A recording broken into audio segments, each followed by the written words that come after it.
Hello everyone, मैं गौरी शंकर आप सभी का स्वागत करता हूँ रैंकर्स एकेडमी पे। तो आज हम लोग पढ़ेंगे ट्रिगोनोमेट्री।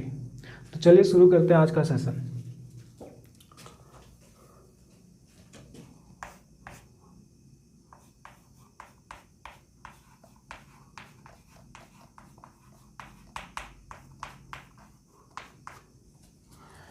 Trigonometry, okay.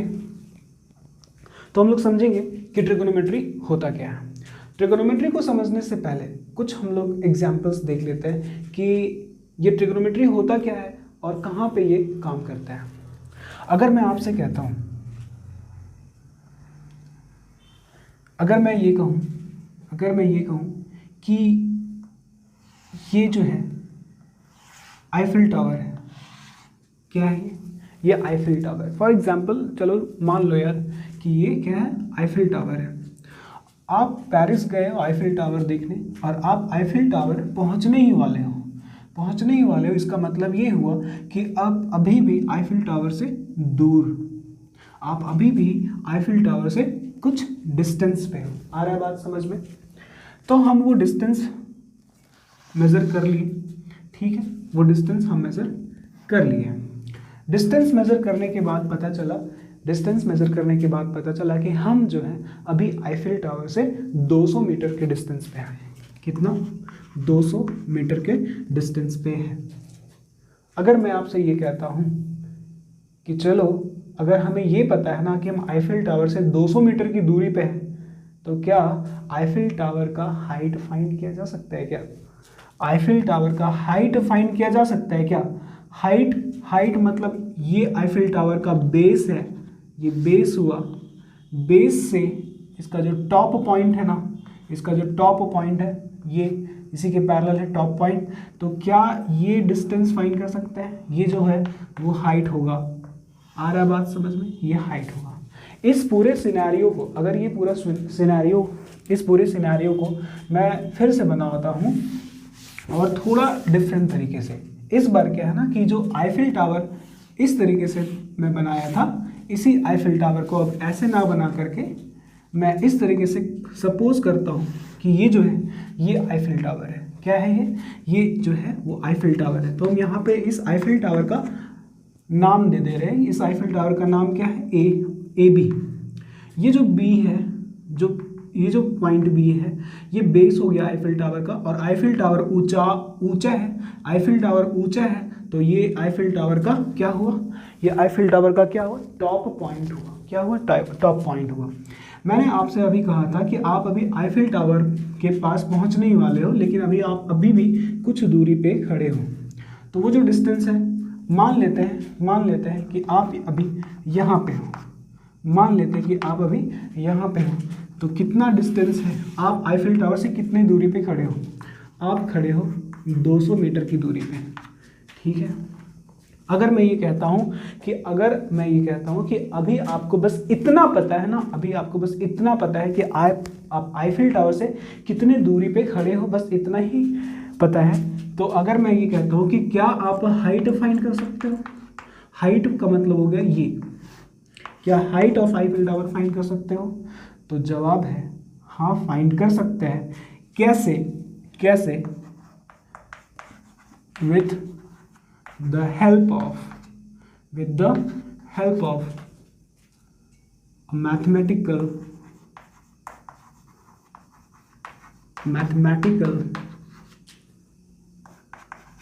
टेक्निक, है ना। मैथमेटिकल टेक्निक का यूज करेंगे और हम लोग हाइट को फाइंड बड़े ही आसानी से कर सकते हैं। तो ये मैथमेटिकल टेक्निक कहलाता क्या है? ये जो मैथमेटिकल टेक्निक है ना, इसी को हम लोग ट्रिगोनोमेट्री कहते हैं। इसका ये मतलब हुआ, इसी मैथमेटिकल टेक्निक को हम लोग ट्रिगोनोमेट्री के अंदर पढ़ते हैं। तो क्या हुआ? ट्रिगोनोमेट्री जो हुआ ये मैथमेटिक्स का एक ब्रांच है, जहाँ पे हम लोग साइड्स से रिलेटेड चीज़ों को समझते हैं। साइड्स को कैसे फाइंड कर सकते हैं? साइड्स का मतलब क्या हुआ? अगर इस पूरे सिनेरियो को आप ध्यान से देखते हैं, ये आईफिल टावर वाला जो केस है, इसको आप ध्यान से देखोगे तो क्या यहाँ पे आपको एक राइट एंगल ट्राइंगल फॉर्म होता हुआ दिखाई दे रहा है? जी बिल्कुल। अगर आप यहाँ पे खड़े हो, अगर आप इस आईफिल टावर के टॉप पॉइंट को देखोगे ना, टॉप पॉइंट को देखोगे ना, तो आपको इस तरीके से एक लाइन बनता हुआ दिखाई देगा, एक लाइन बनता हुआ दिखाई देगा। इस लाइन को हम लोग लाइन ऑफ साइट कहते हैं। क्या कहते हैं? लाइन ऑफ साइट कहते हैं। यहाँ से मैं क्या कर रहा हूँ, आईफिल टावर के टॉप पॉइंट को देख रहा हूँ, तो ये जो देखने का जो लाइन बनेगा, इसी को हम लोग लाइन ऑफ साइट कहता हूँ। तो ये जो पूरा सिनेरियो है, क्या एक इमेजिनरी राइट एंगल ट्राइंगल में फॉर्म होता हुआ दिखाई दिया।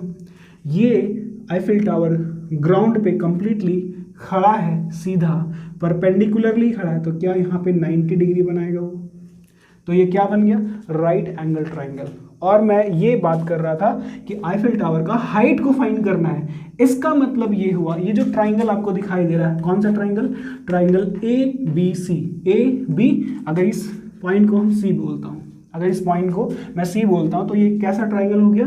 राइट एंगल ट्राइंगल, जिसका नाम क्या है? ABC।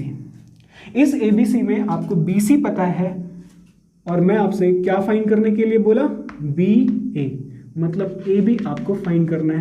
मतलब आपको क्या फाइंड करना है? आपको साइड फाइंड करना है। तो ट्रिगोनोमेट्री के अंदर हम लोग क्या सीखते हैं, किस तरीके से हम लोग साइड को मेजर कर सकते हैं, वो ट्रिगोनोमेट्री के अंदर ही पढ़ते हैं।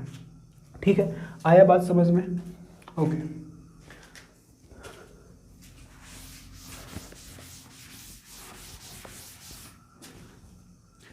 अगर इस ट्रिगोनोमेट्री वर्ड को अगर हम लोग थोड़ा सा ध्यान से देखें, तो आपको दिखाई देगा ये वर्ड ट्राइगोनमेट्री से बना हुआ है ना, ट्राइगोनमेट्री। ठीक है, ये जो ट्रिगोनोमेट्री है आपको दिखाई देगा, इसमें ट्राइगोनमेट्री 3 वर्ड दिखाई देगा आपको यहाँ पे, ट्राइगोनमेट्री। तो ट्राई का क्या मतलब होता है? ट्राई का मतलब 3 होता है। इस गॉन का क्या मतलब होता है? गॉन का मतलब साइड्स होता है। और मेट्री का क्या मतलब होता है? मेट्री का मतलब मेजरमेंट होता है। ठीक है, तो इसका ये मतलब हुआ कि हम लोग एक राइट एंगल ट्राइंगल के अंदर, किसी भी ट्राइंगल में 3 साइड होता है, इसीलिए यहाँ पे ट्राई है। और चूंकि यहाँ पे मेजरमेंट करना सीखेंगे, किसका मेजरमेंट करना सीखेंगे? साइड्स का। किसका मेजरमेंट करना सीखेंगे? साइड्स का। इसीलिए इस चैप्टर का नाम ट्रिगोनोमेट्री है। आया बात समझ में? ओके, तो अब हम लोग समझेंगे कि ट्रिगोनोमेट्री बोलते किसको है, ये ट्रिगोनोमेट्री होता क्या है। ठीक है, आपको बस इतना ध्यान रखना है कि ये जो ट्रिगोनोमेट्री है, सिर्फ और सिर्फ एप्लीकेबल है, applicable in right angle triangle, applicable in right angle triangle। क्यों? ऐसा क्यों? क्योंकि अभी मैं एक सिनेरियो बना करके दिखाया था, उसमें एक इमेजिनरी ट्राइंगल बना था, और वो ट्राइंगल कैसा था? राइट एंगल ट्राइंगल था। तो इसलिए मैं कह रहा हूं कि ट्रिगोनोमेट्री जो है वो सिर्फ और सिर्फ एप्लीकेबल कहाँ पे होता है? राइट एंगल ट्राइंगल में होता है। ठीक है, अब ये ट्रिगोनोमेट्रिक रेशियोज, अब यहाँ पे जो ये जो हमारा यूनिट है ट्रिगोनोमेट्री, इसमें सबसे पहला चीज जो हमें पढ़ना होता है, वो हमें पढ़ना होता है ट्रिगोनोमेट्रिक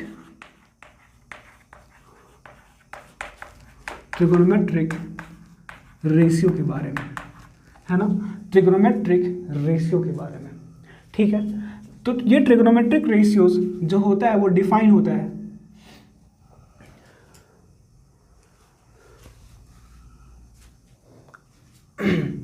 इस चैप्टर में हमें सबसे पहला चीज जो पढ़ना होता है वो trigonometric ratios of an angle. क्या? Of an angle. इस बात का आपको बहुत अच्छे से ध्यान रखना है, एंगल का। हमें यहाँ पे सबसे पहला चीज जो पढ़ना है वो पढ़ना है trigonometric ratios of an angle. सबसे पहले हम लोग यहाँ पे इस चीज को समझेंगे कि trigonometric ratios of an angle होता क्या है। उसके लिए हमें क्या करना है, उसके लिए हमें राइट एंगल ट्राइंगल बनाना है। ठीक है, क्या करना है, राइट एंगल ट्राइंगल बनाना है और इस ट्राइंगल का नाम दे देते हैं ABC। अब चूंकि ये राइट एंगल ट्राइंगल है, आपको पता है कि राइट एंगल ट्राइंगल में एक एंगल इसका 90 डिग्री होता है, तो आपको यहाँ पे साफ साफ दिखाई दे रहा है कि ABC 3 एंगल में से कौन सा एंगल 90 डिग्री है, एंगल B 90 डिग्री है। अगर एंगल B 90 डिग्री है तो ये जो एंगल A है और ये जो एंगल C है वो कैसा एंगल हुआ, ये एंगल A और एंगल C ये दोनों का दोनों कैसा एंगल हुआ, ये दोनों एक्यूट एंगल हुआ। ठीक है, एक्यूट एंगल का मतलब होता है 90 डिग्री से छोटा लेकिन 0 डिग्री से बड़ा। आपको यहाँ पे trigonometric ratios of an angle में एक वर्ड दिखाई दे रहा होगा, उसको मैं हाईलाइट करता हूँ, क्या, रेशियो। ठीक है, रेशियो। तो ट्रिग्नोमेट्रिक रेशियोज को समझने के लिए हमें रेशियोज को समझना होगा। ठीक है, हमें रेशियोज को समझना होगा। और ये trigonometric ratios of an angle कहते किसको है, ये होता क्या है या फिर बोलते किसको है। ठीक है, हम लोग बहुत अच्छे से इसको समझेंगे।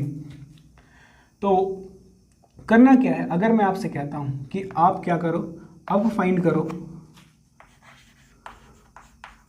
Ratio of sides, ratio of sides, यहां पे अभी मैं कुछ ऐड करने वाला हूं, साइड्स के बाद कुछ ऐड करने वाला हूं। क्या ऐड करने वाला हूं आपको थोड़ी देर में पता चल जाएगा।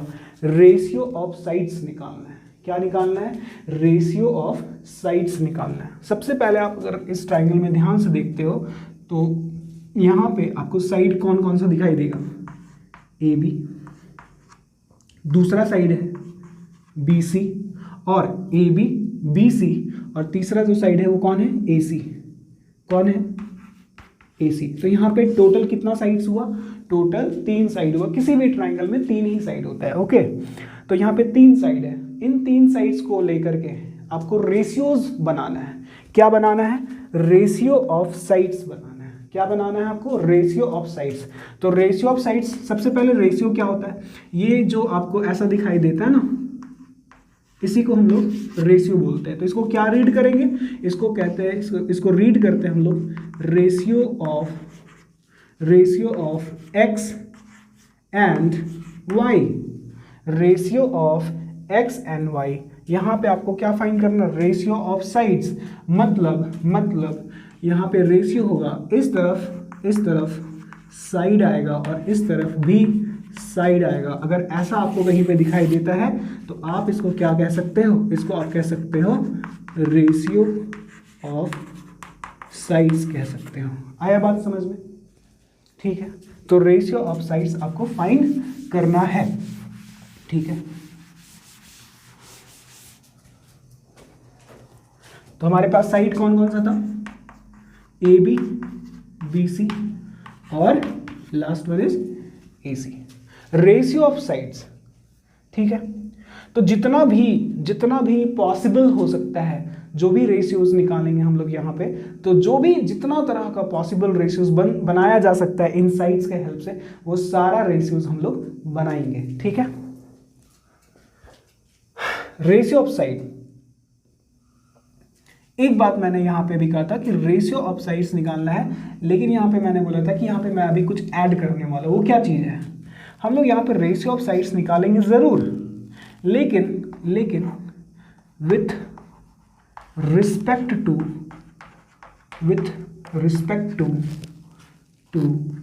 N angle, with respect to an angle. अब यहाँ पे एंगल A आ सकता है या तो एंगल C आ सकता है। फिलहाल हम लोग A के लिए बात करेंगे, ठीक है। रेशियो ज़रूर निकालेंगे, लेकिन वो एंगल A को कंसीडर करते हुए चलेगा, उसके रिस्पेक्ट में निकालेंगे। अब ये रिस्पेक्ट का क्या मतलब है, हम लोग अभी थोड़ी देर में वो ये जो वर्ड है ना, रिस्पेक्ट, विथ रिस्पेक्ट, ये आपको बहुत अच्छे से समझ आ जाएगा कि ये with respect to an angle A ये क्या चीज़ है।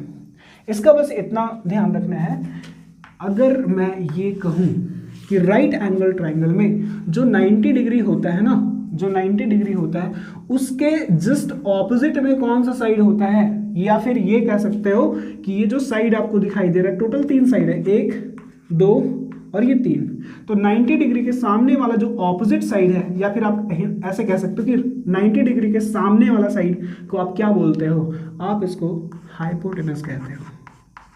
क्या कहते हो आप इसको? हाइपोटेनस कहते हो।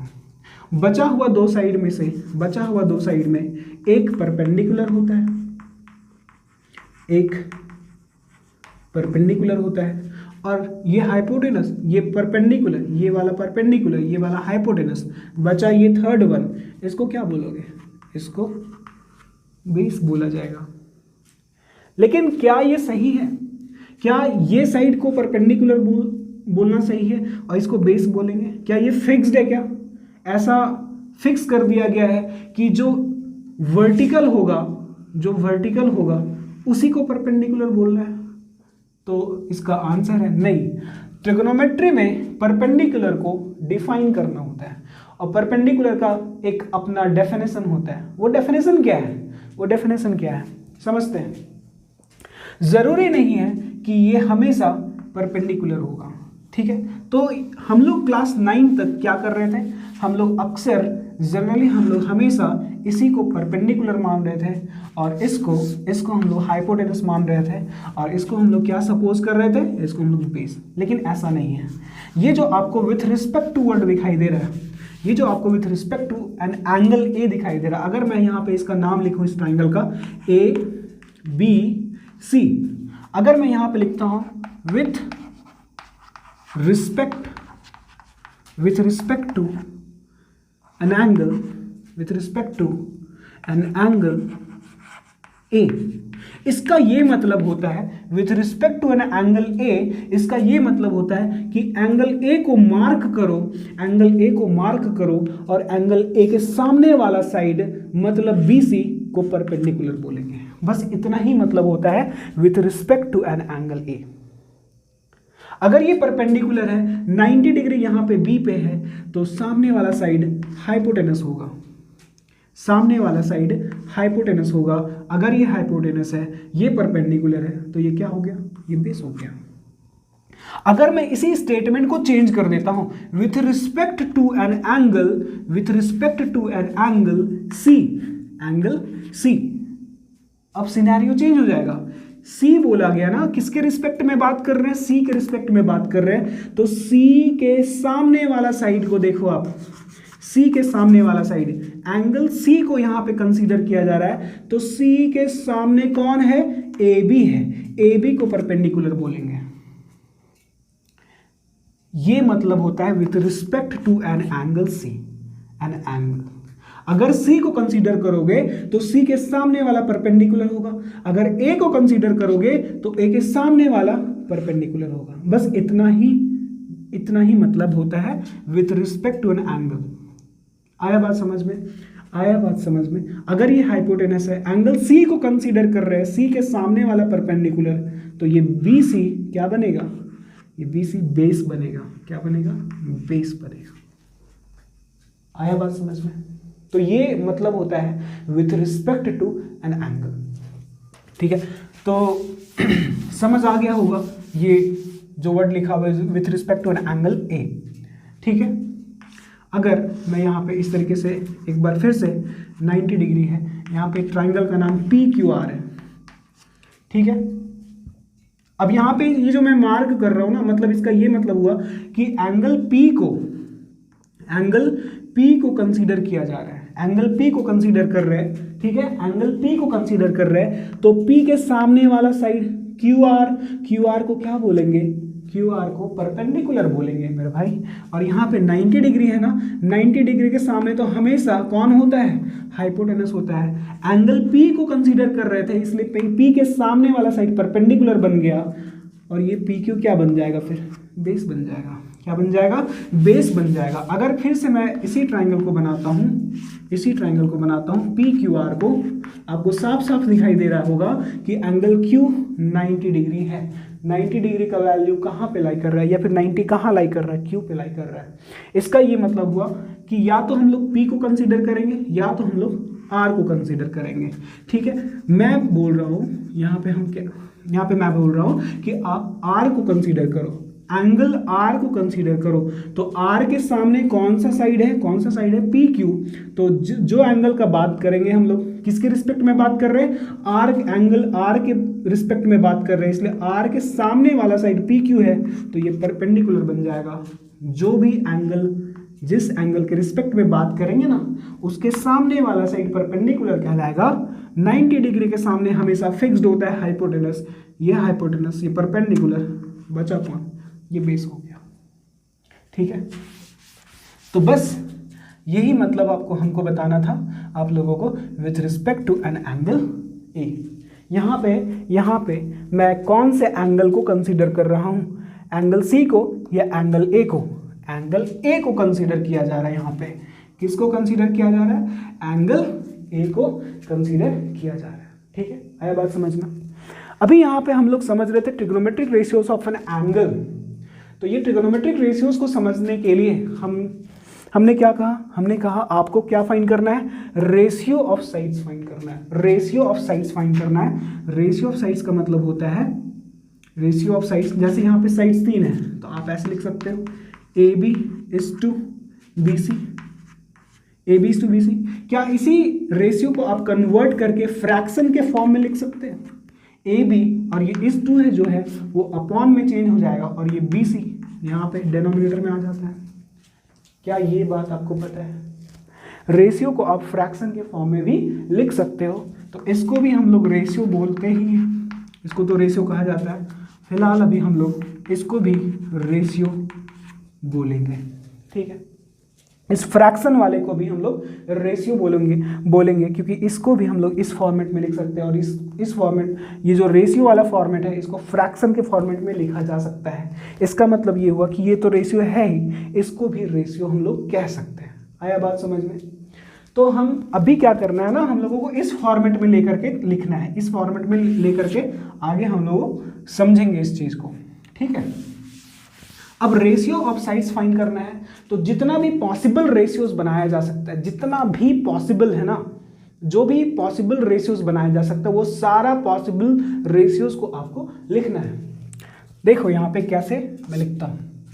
सबसे पहले क्या करना है, सबसे पहले रेशियोज बनाने के लिए हम ए बी को कंसीडर करते हैं। हम किसको कंसीडर किए, ए बी को, पहला वाला साइड। अब नीचे में कौन आएगा, ए बी के नीचे में या तो बी सी आ सकता है या तो कौन आ सकता है, ए सी आ सकता है। तो पहले हम बी सी को लिख लिए, ए बी के नीचे बी सी आ गया। कौन आ गया, ए बी के नीचे बी सी आ गया। ज़रूरी तो नहीं कि ए बी के नीचे बी सी ही आएगा, ए बी के नीचे ए सी भी तो आ सकता है, ए बी के नीचे ए सी भी तो आ सकता है। तो हम ए बी के नीचे किसको लिख लिए, ए सी को लिख लिए। अब ये भी फिक्स नहीं है कि ए बी हमेशा ऊपर ही रहे, न्यूमरेटर में ही रहे।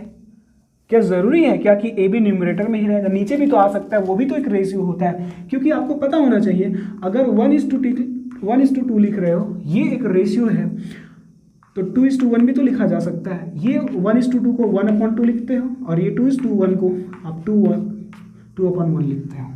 ठीक है, तो रेशियोज ये दोनों पॉसिबल रेशियोज हैं। वैसे ही यहाँ पे A B upon B C है, ए बी अपॉन ए सी, तो ज़रूरी नहीं कि ए बी हमेशा न्यूमरेटर में ही रहेगा, उसको डिनोमिनेटर में भी लिखा जा सकता है, वो भी पॉसिबल रेशियोज में काउंट होगा। इसका ये मतलब हुआ कि A B upon B C को हम B C upon A B भी लिख सकते हैं, और ये जो ए बी अपॉन ए सी है उसको ए सी अपॉन ए भी लिखा जा सकता है। तो ये 4 पॉसिबल रेशियोज हुआ, किसको लेकर के, ए बी को लेकर के। ए बी के हेल्प से जो पॉसिबल रेशियोज बनाया जा सकता था वो ये 4 पॉसिबल रेशियोज हैं ए बी को लेकर के। अब हम लोग बात करेंगे बी सी को लेकर के कि बी सी के हेल्प से हम लोग कौन कौन से पॉसिबल रेशियोज बना सकते हैं। किसके हेल्प से, बी सी के हेल्प से। तो साइड है बी सी, हम यहाँ पे बी सी को कंसीडर कर रहे हैं, तो बी सी के नीचे कौन आएगा, ए बी आ सकता है। बी सी के नीचे कौन आ सकता है, ए बी आ सकता है। जरूरी है क्या, नहीं, बी सी के नीचे ए बी तो आया ही, ये भी हो सकता है कि बी सी के नीचे ए सी आ जाए, बी सी के नीचे कौन आ जाए, ए सी आ जाए। तो ये पॉसिबल रेशियोज हुआ। ये पॉसिबल रेशियोज हुआ बीसी को लेकर के। लेकिन अभी आपको ये भी पता है कि बीसी ज़रूरी नहीं कि न्यूमरेटर में ही रहे, वो डिनोमिनेटर में भी तो आ सकता है, वो भी तो एक पॉसिबल रेशियोज है ना। तो इसीलिए मैं इसका उल्टा रेसिप्रोकल रेशियोज भी लिखूंगा। जैसे BC अपॉन AB है तो ये क्या बन जाएगा, AB अपॉन ये AB ऊपर चला गया, BC नीचे आ गया। और इसका रेसिप्रोकल ये BC AC है तो ये AC BC बन जाएगा। तो यहाँ पे फिर से 4 पॉसिबल रेशियोज बना, किसको लेकर के 4 पॉसिबल रेशियोज बना, BC के हेल्प से। ठीक है, अब फिर से हमें क्या करना है, जो भी हम लोग कर क्या रहे हैं, हम लोग रेशियो फाइंड कर रहे हैं। हम लोग क्या कर रहे हैं, हम लोग रेशियो फाइंड कर रहे हैं, रेशियो ऑफ साइड्स फाइंड कर रहे हैं। और कौन सा रेशियोज फाइंड कर रहे हैं, जितना भी पॉसिबल रेशियोज बनाया जा सकता है उन सारे पॉसिबल रेशियोज को हम लोग यहाँ पे लिख रहे हैं। अभी यहाँ पे एक और साइड बचा हुआ है AC, और AC के हेल्प से हम लोग इस AC के हेल्प से भी 4 रेशियोज बनाएंगे। तो चलो बनाते हैं। AC के नीचे कौन आ सकते हैं, AC के नीचे दोनों जन आ सकते हैं, लेकिन एक एक करके। AC के नीचे कौन आएगा, AB आएगा, AB आ गया। जरूरी तो नहीं AC के नीचे ये भी आ सकता है, AB तो आया ही, हो सकता है AC के नीचे BC आ जाए, तो ये भी एक पॉसिबल रेशियो बना। अब मैं फिर से यहाँ पे बोलूँगा कि ज़रूरी तो नहीं है, ऐसा फिक्स तो नहीं है कि AC हमेशा न्यूमरेटर में रहे, वो डिनोमिनेटर में भी आ सकता है। इसका मतलब ये हुआ कि और भी पॉसिबल रेशियोज बचे हुए हैं। कौन सा, ये AC अब नीचे में जाएगा, तो ये AC अपॉन AB है तो क्या बन जाएगा, AB अपॉन AC। और ये जो AC अपॉन BC है वो आपको क्या दिखाई देगा, BC अपॉन AC। आया बात समझ में। तो ये जितना भी पॉसिबल रेशियोज था ना, जितना भी पॉसिबल रेशियोज था वो सारा का सारा पॉसिबल रेशियोज हमने यहाँ पर लिख लिया। तीनों साइड के हेल्प से AB, BC और AC, ये तीनों साइड के हेल्प से जो भी पॉसिबल रेशियोज था वो सारा का सारा पॉसिबल रेशियोज हमने यहाँ पे लिख दिया। ठीक है, ठीक है, ओके। अब देखो, अब यहाँ पे क्या करना है कि जो भी आपको कॉमन रेशियो दिखाई देगा उसको आपको कैंसिल करना है। सवाल है क्यों, क्योंकि जो काम हम AB अपॉन BC के लिए करेंगे, जो भी काम हम AB अपॉन BC के लिए कर चुके होंगे, हम दोबारा से AB अपॉन BC के लिए क्यों करेंगे फिर, है ना। आ रहा है बात समझ में। अगर आप AB अपॉन BC का वैल्यू कैलकुलेट करते हो, अगर आप वहां पे AB अपॉन BC का वैल्यू कैलकुलेट करते हो तो आप दोबारा यहाँ पे AB अपॉन BC का वैल्यू कैलकुलेट क्यों करोगे। लॉजिकल सवाल है, लॉजिकल, यहाँ पे लॉजिक है ना। AB अपॉन BC के लिए कैलकुलेट कर चुके हो तो आप AB अपॉन BC यहाँ पे क्यों करोगे। आ रहा है बात समझ में। तो इन दोनों के बदले में हम एक बार एक रेशियो लिखेंगे। ठीक है, ये 2 बार नहीं लिखेंगे, सिर्फ 1 बार लिखेंगे। ठीक है, तो चलो लिखते हैं AB upon BC, AB upon BC। यहाँ पे ये एक ही रेशियो 2 बार लिखा हुआ है तो एक ही रेशियो को 1 बार लिखेंगे, AB अपॉन BC। और ये कट चुका है, क्यों, क्योंकि हमने इस रेशियो को वहां पे लिख चुके हैं।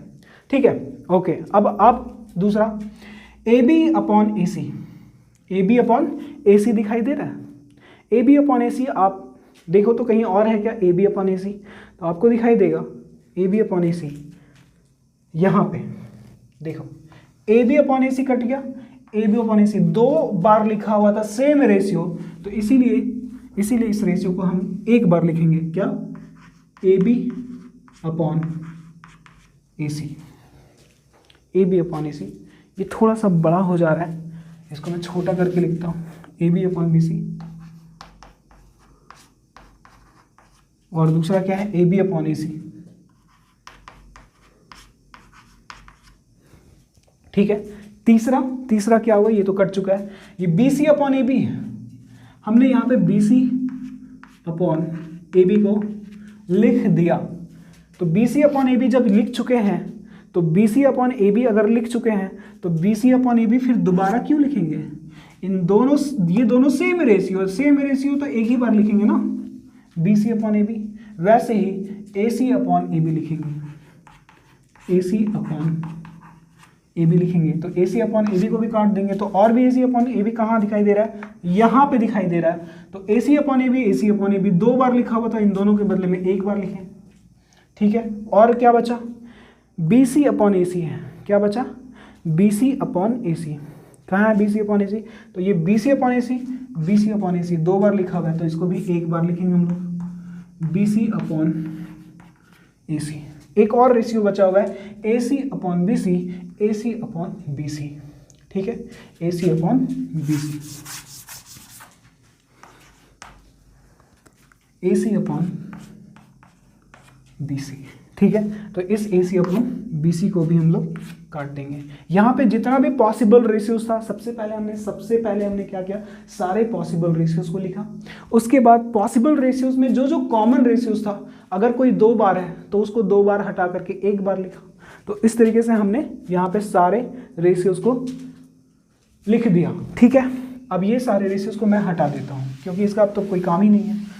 पॉसिबल रेशियोज जो भी था, फाइनल पॉसिबल रेशियोज जो भी है वो ये सारे हैं, 1 2 3 4 5 6, ठीक है। ये 6 ही पॉसिबल रेशियोज बनाया जा सकता था, हमने बनाया, लेकिन जो था रेशियोज वो डबल आ रहा था, तो डबल के बदले में हम लोग उसको सिंगल टाइम लिखे हैं, 1 बार लिखे, ठीक है।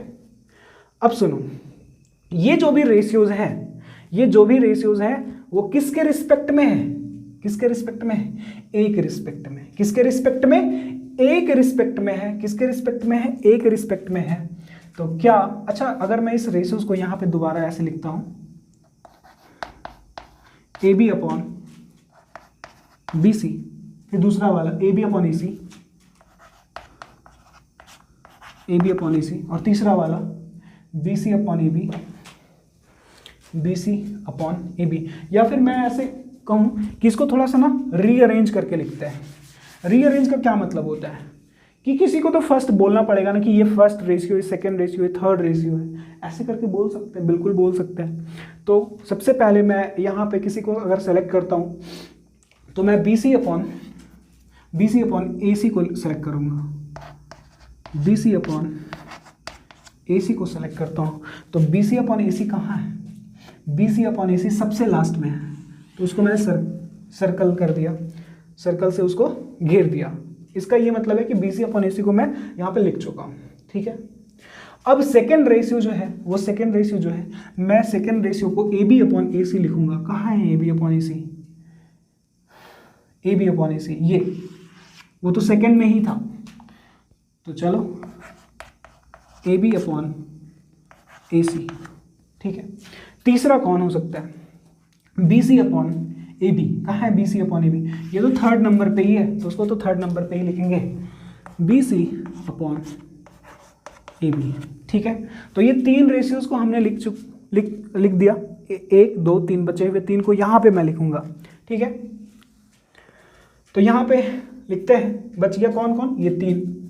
तो अब यहाँ पे 1 2 3, तो 4th नंबर पे कौन आएगा, 4th नंबर पे, ऐसा कोई ज़रूरी नहीं है कि 4th नंबर में ये फिक्स्ड है, पर मैं यहाँ पे 4th नंबर जो है बनाऊंगा, किसको बनाऊंगा, ए सी अपॉन ए बी को बनाऊंगा। कहाँ पे ए सी अपॉन ए बी, ये 4th नंबर पे। अरे वाह, 1 2 3 4, ये तो ऑलरेडी 4th पे था, A C upon A B, ठीक है। अब 5th नंबर में कौन आ सकता है, ये बचा हुआ दोनों में से कोई एक 5th होगा, कोई एक 6th बनेगा। तो जो 5th बनेगा वो बनेगा ए सी अपॉन ए बी। कौन बनेगा, ए सी अपॉन ए बी। देखो ये 5th नंबर पे आ रहा है ना, नहीं 6th पे आ रहा है ना, ए सी अपॉन बी सी। अगर मैंने इसको लिख दिया, बचा कौन लास्ट, ये फाइनल ये बचा A B upon B C, तो उसको सबसे लास्ट में आखिर में उसको लिख देते हैं A B upon B C, ठीक है। मैं क्या अभी कुछ किया नहीं हूँ, अभी यहाँ पे कुछ अभी तक कुछ हुआ नहीं है, ठीक है ना। बस इन जो भी पॉसिबल हमने स्टार्टिंग में क्या किया, जितना भी साइड के ए बी बी सी और ए सी, हमारे पास 3 साइड था, तीनों साइड के हेल्प से जो भी पॉसिबल रेशियोज बनाया जा सकता था, सबसे पहले हम लोगों ने वो पॉसिबल रेशियोज बनाया। तो उसमें देखा गया कि एक ही रेशियो 2 बार आया, तो जो 2 बार था उसको हमने 1 बार लिखा, ऐसे करके कि एक बार। ये जो रेशियो था वो 2 बार आ रहा था, दोनों के बदले में 1 बार लिखे। ये भी रेशियो 2 बार आ रहा था, उसके बदले में 1 बार लिखे। तो इसी तरीके से सारे रेशियोज डबलेट थे, 2 बार आ रहा था, तो सिंगल टाइम लिख लिया। इन्हीं को रीअरेंज करके पहला, दूसरा, तीसरा चौथा, पांचवा, छठा, ऐसे करके हमने यहाँ पे लिख लिया। ठीक है, अगर यही सेम चीज़ वहाँ पे लिखा हुआ है तो इसको मैं यहाँ से इरेज कर देता हूँ। ठीक है, ओके। अब आपको ये ध्यान देना है कि ये जो रेशियोज है ये क्या है, रेशियो ऑफ साइड्स है। ये क्या है, रेशियो ऑफ साइड्स है, लेकिन आपको जो ध्यान रखना है वो ये रखना है with respect to an angle A, with respect to an angle A. मतलब ये जो रेशियोज बनाया गया है एंगल ए को ध्यान में रख करके बनाया गया है। ये जो रेशियोज बनाया गया है ना वो एंगल ए को ध्यान में रख करके बनाया गया है। अभी हमने स्टार्टिंग में डिस्कस किया था कि एंगल ए को ध्यान में रख करके बनाया गया है। अच्छा, एंगल ए को कंसीडर किया गया है, मतलब ए के सामने वाला साइड परपेंडिकुलर होगा। 90 डिग्री के सामने वाला तो हाइपोटेनस होता ही है। ए को कंसीडर किया मतलब ए के सामने वाला साइड परपेंडिकुलर होगा। अगर सी को कंसीडर किया जाता, अगर मेरे भाई देखो, अगर एंगल सी को कंसीडर करते ना तो सी के सामने वाला A B side A B को परपेंडिकुलर बनाते हैं, लेकिन वैसा करना नहीं है क्योंकि कंसीडर हम किसको कर रहे हैं, एंगल ए को। तो एंगल ए के सामने वाला साइड परपेंडिकुलर बनेगा, बन गया।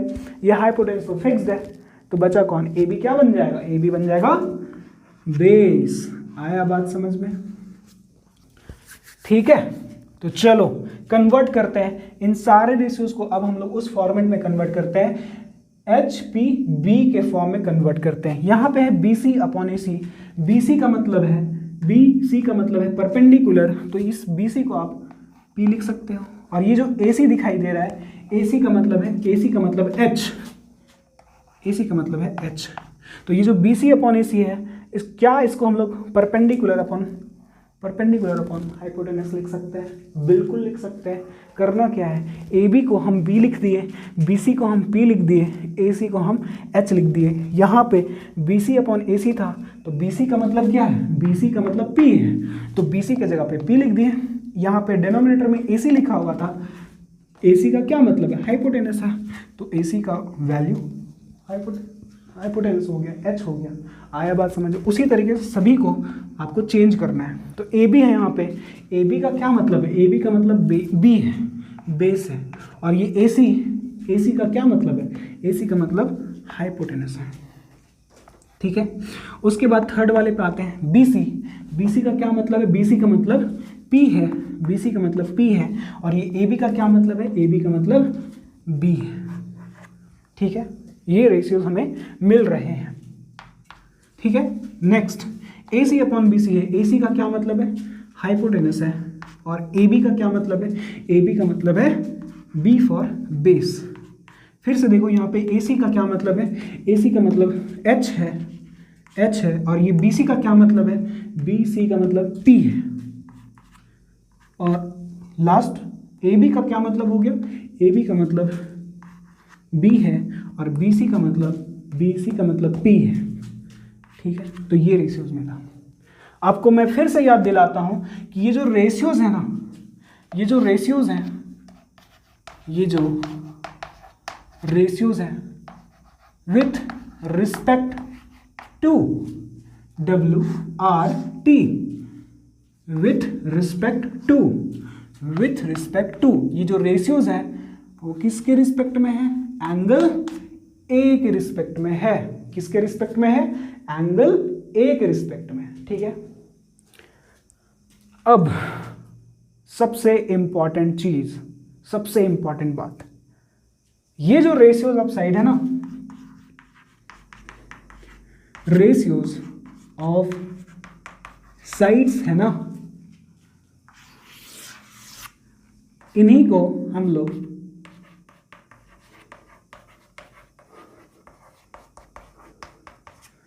ट्रिग्नोमेट्रिक रेशियोज कहते हैं भाई। ये जो रेशियो ऑफ साइड्स है, इन्हीं को हम लोग ट्रिग्नोमेट्रिक रेशियोज कहते हैं। रेशियो जो रेशियो ऑफ साइड्स होता है, किसके लिए, राइट एंगल ट्राइंगल के लिए।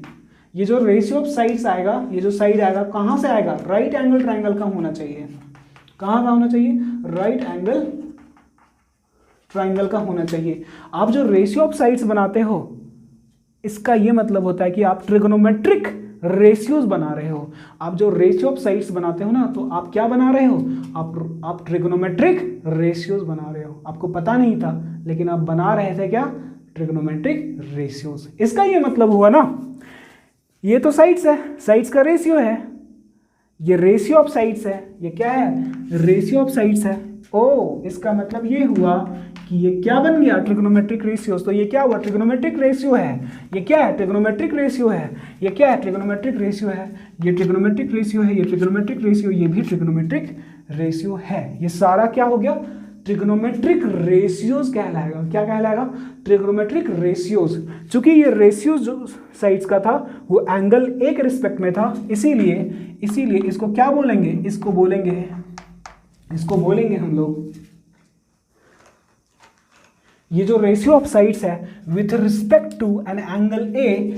और आपको अभी हमने बताया कि रेशियो ऑफ साइड्स को ही ट्रिग्नोमेट्रिक रेशियोज कहते हैं। तो क्या इस रेशियो ऑफ साइड्स को हम लोग ट्रिग्नोमेट्रिक रेशियोज को ही, ये रेशियो ऑफ साइड्स को ट्रिग्नोमेट्रिक रेशियो लिख सकते हैं। ये क्या बन गया, ये ट्रिग्नोमेट्रिक रेशियोज बन गया।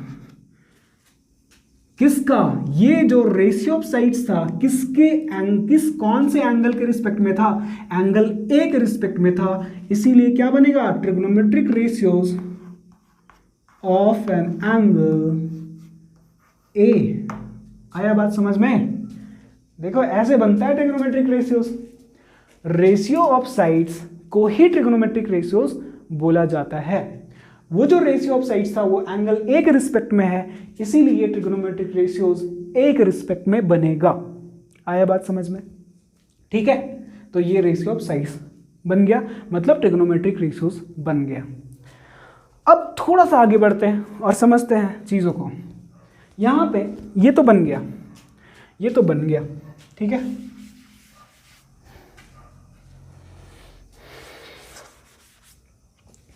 अब आपको ध्यान देना है, ये P/H को हम लोग क्या करते हैं ना, रिप्रेजेंट करने के लिए एक नया टर्म को इंट्रोड्यूस करते हैं। अब ये क्या मतलब है नया टर्म से इंट्रोड्यूस करना, समझ नहीं आया ये बात?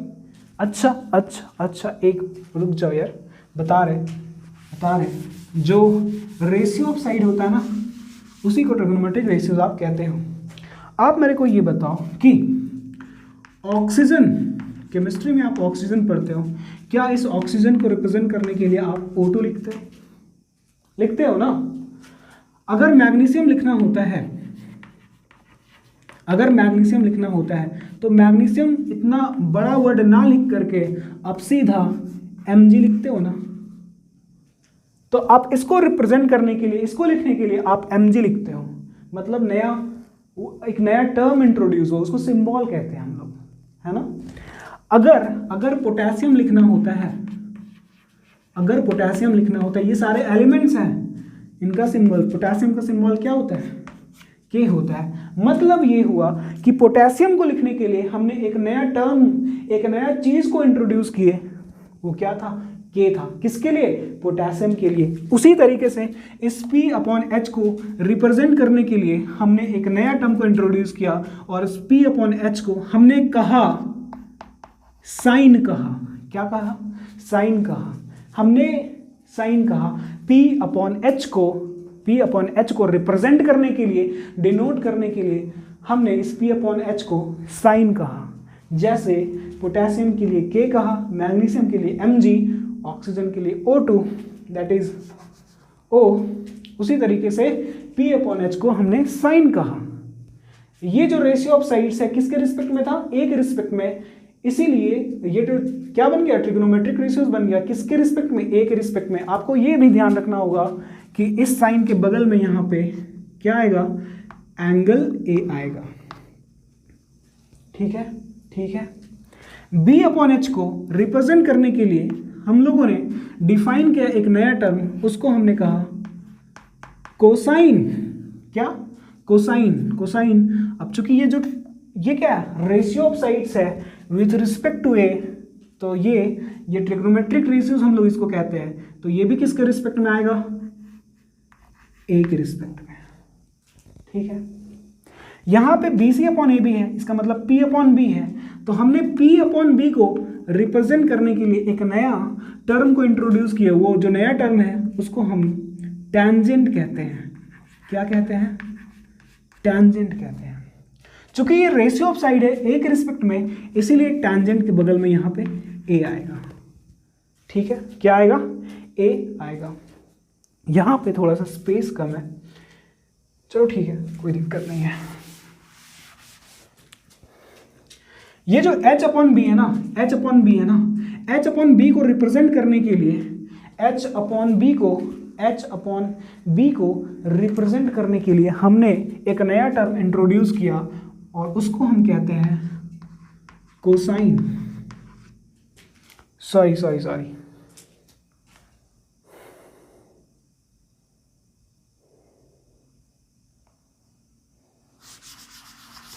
h अपॉन बी को जो जिस नए टर्म से हम लोग इसको रिप्रेजेंट करते हैं उसको कहते हैं कॉसेकेंट।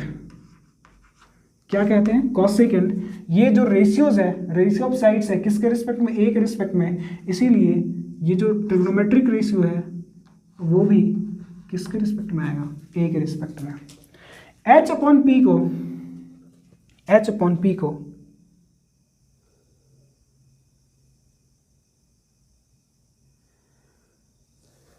एक मिनट, थोड़ा सा यहाँ पे गड़बड़ी हो गया है।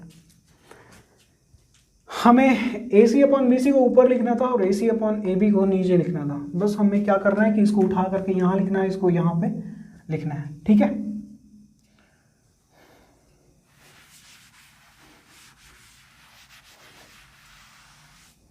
चलो फिर से लिख लेता है।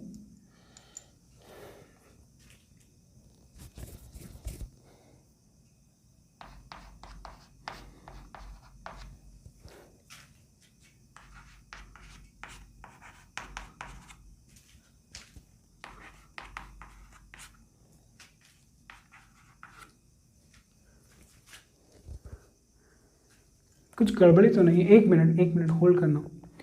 B C P A C H, ठीक है। ए बी का मतलब बी हो गया, ए सी का मतलब एच हो गया, ठीक है। बी सी का मतलब पी हो गया, ए बी का मतलब बी। हाँ ठीक है, ओके। तो ये जो रेशियोज था हमने इसको क्या लिखा था? A C upon B C, A C upon B C, H P. यहाँ पे एच पी आएगा, यहाँ पे h अपॉन बी आएगा, यहाँ पे b अपॉन पी आएगा। तो हम यहाँ पे क्या बोल रहे थे? हम यहाँ पे बोल रहे थे कि h अपॉन p को रिप्रेजेंट करने के लिए एक नया टर्म को इंट्रोड्यूस कर रहे हैं। वो नया टर्म क्या कहलाएगा? h अपॉन p के लिए वो नया टर्म को हम लोग कॉसेकेंट कहते हैं। यहाँ पे एंगल a आएगा। क्यों आएगा? क्योंकि ये ट्रिग्नोमेट्रिक, ये जो रेशियो ऑफ साइड्स है किसके रिस्पेक्ट में है? ए के रिस्पेक्ट में। तो ये जो भी नया टर्म आ रहा है ना, वो सारे के सारे नए टर्म्स एंगल ए के रिस्पेक्ट में ही आएंगे। ठीक है, उसके बाद h अपॉन बी के लिए हम लोग जो नया टर्म हमने यहाँ पे इंट्रोड्यूस किया है वो क्या है? h अपॉन बी के लिए वो है सेकेंड। क्या है? सेकेंड, ये नया टर्म। और अभी हमने कहा कि नए टर्म्स जो हैं हमेशा एंगल के साथ आएंगे। और वो एंगल ए ही क्यों आ रहा है? एंगल सी क्यों नहीं आ रहा है? क्योंकि यार हम लोग रेशियो ऑफ साइड्स ए के रिस्पेक्ट में निकाल रहे थे ना, तो इसीलिए ये नए टर्म्स ए के रिस्पेक्ट में आएंगे। और जो लास्ट बी अपॉन पी है ना, इस बी अपॉन पी को रिप्रेजेंट करने के लिए जो नया टर्म आएगा वो आएगा कोटेंजेंट। क्या आएगा? कोटेंजेंट भी आप इसको कह सकते हैं, कोटेंजेंट। ठीक है, कोटेंजेंट आएगा। कोटेंजेंट नया टर्म है, किसके साथ आएगा? एंगल ए के साथ आएगा।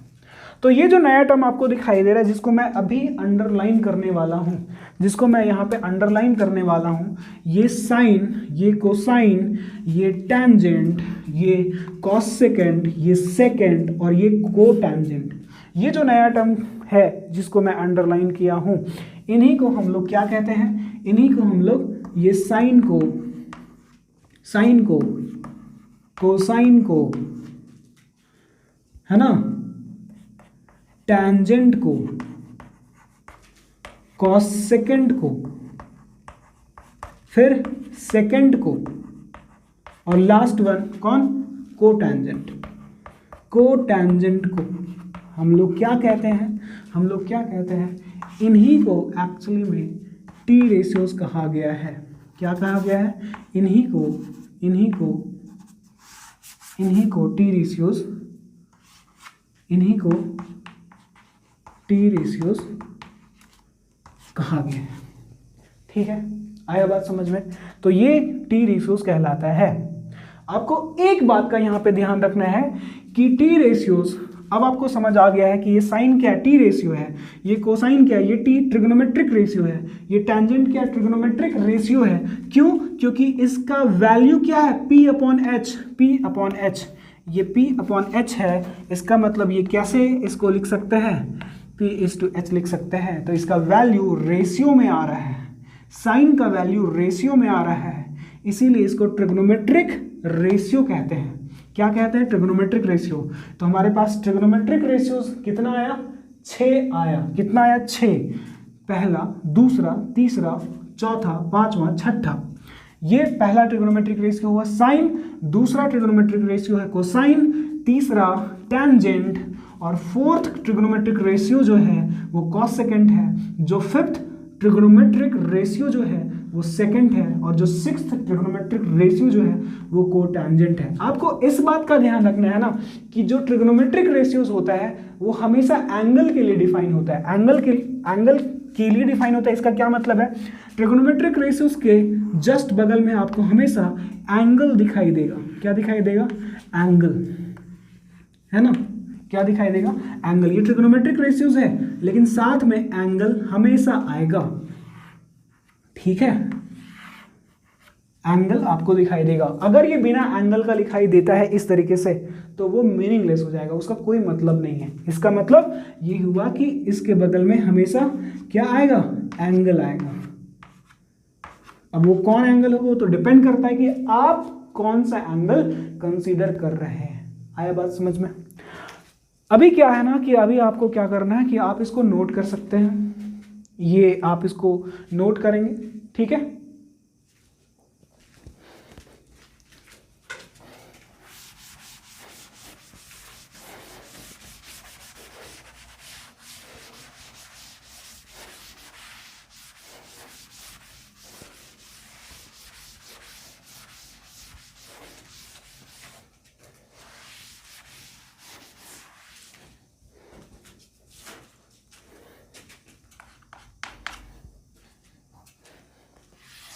तो हमने अभी यहाँ पे पढ़ा trigonometric ratio.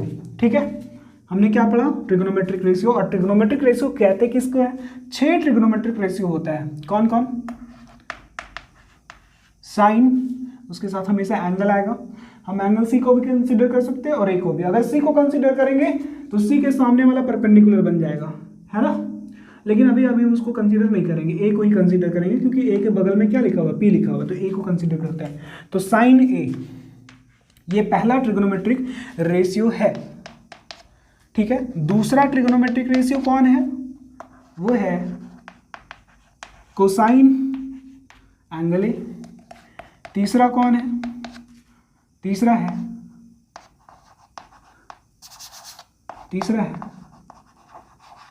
Tangent angle A. Trigonometric ratios हमेशा एंगल के लिए डिफाइन होता है, वो एंगल आप पे डिपेंड करता है, क्वेश्चन पे डिपेंड करता है कि कौन सा एंगल होगा। अभी फिलहाल यहाँ पे हम लोग कंसीडर कर रहे हैं एंगल ए को कंसीडर कर रहे हैं। ठीक है, जो फोर्थ ट्रिग्नोमेट्रिक रेशियो है वो कौन था, वो था कॉसेकेंट। क्या था, कॉसेकेंट था, है ना, कॉसेकेंट एंगल ए। और जो फिफ्थ है वो था सेकेंड। आपने नोट किया, आपकी कॉपी में है, लिखा हुआ है ये सेकेंड ए। और जो सिक्स्थ ट्रिग्नोमेट्रिक रेशियो है वो है कोटेंजेंट। कौन, कोटेंजेंट एंगल ए। इनका रेशियो जो था, साइन का रेशियो क्या था, साइन का रेशियो क्या था आपको याद होना चाहिए, या फिर अभी तो याद नहीं हुआ होगा तो आप कॉपी पे देख सकते हो। इसका जो रेशियो था वो ये था, परपेंडिकुलर अपॉन हाइपोटेनस। क्या था, परपेंडिकुलर अपॉन हाइपोटेनस, मतलब P अपॉन H था। ठीक है, जो कोसाइन का जो रेशियो था वो क्या था, अच्छा इस रेशियो का नाम हम ऐसे लिखते हैं, P अपॉन एच, ठीक है। कोसाइन ए जो है उसका जो रेशियो था आप कॉपी पे देखें, कोसाइन का जो रेशियो है वो है B अपॉन एच। जो टैंजेंट का जो रेशियो था वो क्या था, P अपॉन B था, ठीक है। उसके बाद अगर आप देखेंगे कॉस सेकेंड का तो आपको दिखाई देगा H अपॉन P। जब आप सेकेंड का देखेंगे तो आपको दिखाई देगा H अपॉन B। और लास्ट को टेंजेंट का अगर आप रेशियो देखेंगे तो आपको दिखाई देगा B अपॉन P। ये सारा क्या है, ट्रिग्नोमेट्रिक रेशियो है। क्या है, ट्रिग्नोमेट्रिक रेशियो। अब आपको थोड़ा सा ये समझना है कि आप यहाँ पे देखें SINE है ना, इसको शॉर्ट बनाना है आपको, एब्रिविएट करना है। एब्रिविएट का मतलब समझते हैं आप, नहीं समझते हैं ना। एब्रिविएट का मतलब होता है किसी भी, अगर आपके पास इतना लंबा वर्ड है तो उसको आप छोटा करके लिखते हो। कैसे, देखें आपने क्या ये वर्ड को कहीं पे देखा है, GOV ऐसे, इसका मतलब गवर्नमेंट होता है। आप डॉट इन देख सुने हो, नेट पे इसको यूज किया जाता है, निक डॉट इन। अगर सीबीएसई में ऐसे अक्सर ये निक डॉट इन, अगर नहीं तो आप क्लास 10th का जब रिजल्ट आउट होगा ना, जब आप क्लास 10th का रिजल्ट दोगे, जब आप रिजल्ट चेक करोगे नेट पे, तो उस समय आपको जो वेबसाइट यूज करना है ना, साइट यूज करना है, कौन सा साइट पे जाना है, cbse.nic.in। तो ये जो इन है ना, इसका क्या मतलब होता है, इसका मतलब होता है इंडिया। GOV का क्या मतलब होता है, इसका मतलब होता है गवर्नमेंट। क्या होता है, गवर्नमेंट। EDU डॉट, इसका क्या मतलब होता है, इसका मतलब होता है एजुकेशन। बहुत लोग इसको एजुकेशन भी प्रोनाउंसिएट करते हैं, वो हमारे लिए मैटर नहीं करता है अभी। एडु का मतलब एजुकेशन होता है, ठीक है। आप अरे इसको कौन बोल सकता है, www डॉट इसके बाद .com आता है ना लास्ट में, पता है ये कॉम का क्या मतलब होता है, कॉमर्शियल। क्या होता है, कॉमर्शियल होता है। तो ये इतना बड़ा लंबा वर्ड है, इसको आपने छोटा करके ये लिख दिया। छोटा करने का मतलब है आपने एब्रिविएट किया उसको। क्या किया, एब्रिविएट किया। उसी तरीके से हम लोग इस ट्रिग्नोमेट्रिक रेशियोज को एब्रिविएट करेंगे। क्या करेंगे, एब्रिविएट करेंगे। ये जो ट्रिग्नोमेट्रिक रेशियोज है हमारे पास, इनको एब्रिविएट करेंगे। तो ये जो SINE, इसको हम लोग SIN लिखेंगे, साइन। यहाँ पे भी आप साइन ही प्रोनाउंसिएट करते हो और यहाँ पे भी साइन ही प्रोनाउंसिएट करते हो, इसीलिए हमने ई हटा दिया, एब्रिविएट कर दिया, उसको छोटा कर दिया, साइन। क्या बन जाएगा, ये साइन ए बन जाएगा। जो कोसाइन है उसको हम एब्रिविएट करके क्या लिखेंगे, कॉस लिखेंगे। क्या लिखेंगे, कॉस ए। ये जो टैंजेंट है, टैंजेंट, तो आप इसको सिंपली टैन लिखोगे। क्या लिखोगे, एब्रिविएट कर रहे, छोटा कर रहे इसको। जो कॉस सेकेंड है, इसको कॉस नहीं लिख सकते क्योंकि कॉस ऑलरेडी यहाँ पे लिख चुके हैं, तो कॉस के आगे थोड़ा सा बढ़ना पड़ेगा, ईसी लगा देंगे इसमें, कॉसिक बन जाएगा। ये क्या बन जाएगा, आपको कॉस सेकेंड, यहाँ पे एंट हट गया, कॉस सेकेंड था, कॉसिक बना दिए इसको हम लोग, इसको ए लिखेंगे। यहाँ पे एंगल ए तो लिखना ही पड़ेगा क्योंकि ट्रिग्नोमेट्रिक रेशियोज बिना एंगल का तो डिफाइन होता नहीं है, तो ये कॉसिक बन गया। उसके बाद यहाँ पे सेकेंड है तो यहाँ पे लिखेंगे सेक, है ना। क्या लिखेंगे, सेक लिखेंगे, सेक, और एंगल ए तो आएगा ही। उसके बाद यहाँ पे क्या है लास्ट, को टैंजेंट, इसके लिए सिंपली COT आएगा, कॉट। क्या हो गया, कॉट। तो एब्रिविएट करके हम लोगों ने इसको लिख दिया, ठीक है, एब्रिविएट कर दिया हम लोग इसको। क्या कर दिए, एब्रिविएट कर दिए हम लोग, इसको छोटा बना दिए, साइन ए, ठीक है। इसका वैल्यू तो वही रहेगा ना, क्या, साइन ए का value P upon H, cos A का value B upon H, tan का value P upon B, cosec का value H upon P, sec का value HB, H upon B, और कॉट का वैल्यू B अपॉन P, ठीक है। तो आपको ये वाले ट्रिगोनोमेट्रिक रेशियोज को आपको ध्यान रखना है हम लोग जब भी अभी ट्रिग्नोमेट्री आगे पढ़ेंगे तो हमेशा हम लोग इस फॉर्मेट में लिखेंगे, एब्रिविएटेड फॉर्म वाला ट्रिग्नोमेट्रिक रेशियोज को लिखेंगे, वो वाले नहीं लिखेंगे। ठीक है, आया बात समझ में? तो ये होता है। अब आपको क्या करना है, ये एक तरीके से आप कह सकते हो कि ये फॉर्मूला बन चुका है। क्या बन चुका है? फॉर्मूला बन चुका है, आपको इसको याद रखना है। ठीक है, आप क्वेश्चंस प्रैक्टिस करोगे ना, क्वेश्चन प्रैक्टिस जब करोगे तो आपको ये ऑटोमेटिकली याद हो जाएगा कि साइन का वैल्यू P/H होता है, कॉस का वैल्यू B/H होता है, टैन का वैल्यू P/B होता है, कॉसेक का वैल्यू H/P होता है, सेक का वैल्यू H/B होता है, और कॉट लास्ट कॉट ए का दैट इज कॉट का वैल्यू B/P होता है। आप यहाँ पर स्क्रीनशॉट या आप नोट्स अगर बना रहे हैं तो उससे बेटर क्या ही हो सकता है ना?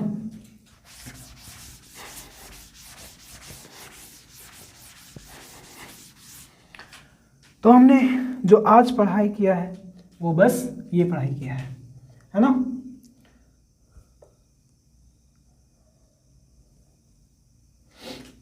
Sine cos tan cosec cot. तो साइन का वैल्यू क्या था? P/H। कॉस का वैल्यू क्या था? B/H। साइन के बाद कॉस और कॉस के बाद टैन, तो ये साइन का वैल्यू हो गया, ये कॉस का वैल्यू हो गया, टैन का वैल्यू क्या था? P/B था। ठीक है, तो अब इसको आप ऐसे याद रख सकते हो। ऐसा ट्रिक होता है, ऐसा कोई, अरे यार ये उतना भी कुछ टफ चीज़ नहीं जिसके लिए हम लोग ट्रिक बनाएंगे, लेकिन फिर भी स्टूडेंट्स बनाते ही हैं। तो क्या बनाते हैं? पंडित भोला प्रसाद हरी हरी बोल। ये हमको सही नहीं लगता, एकदम फालतू सा है। सिंपल तो है, P/H साइन का, B/H कॉस का, P/B टैन का। ठीक है, और इसके आगे जो तीन कौन कौन थे? कॉसेक, सेक और कॉट। इनका अगर आप रेसिप्रोकल कर दो ना, जैसे ये P/H है, इसका रेसिप्रोकल उल्टा करेंगे तो क्या हो जाएगा? H/P। इसका उल्टा क्या हुआ? ये B/H है तो ये H/B बन जाएगा। ये P/B है तो ये B/P बन जाएगा।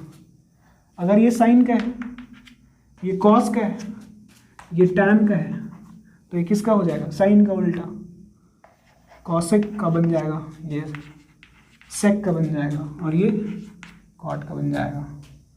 कोई ट्रिक व्रिक याद रखने की जरूरत नहीं है, आपको सिंपल तरीके से याद होना चाहिए कि साइन का वैल्यू P/H होता है, कॉस का वैल्यू B/H होता है, टैन का वैल्यू P/B होता है। यहाँ पे एंगल आएगा, वो एंगल डिपेंड करता है हम पे कि हम क्या लेने वाले हैं, उसके हिसाब से P और B और H बनेगा।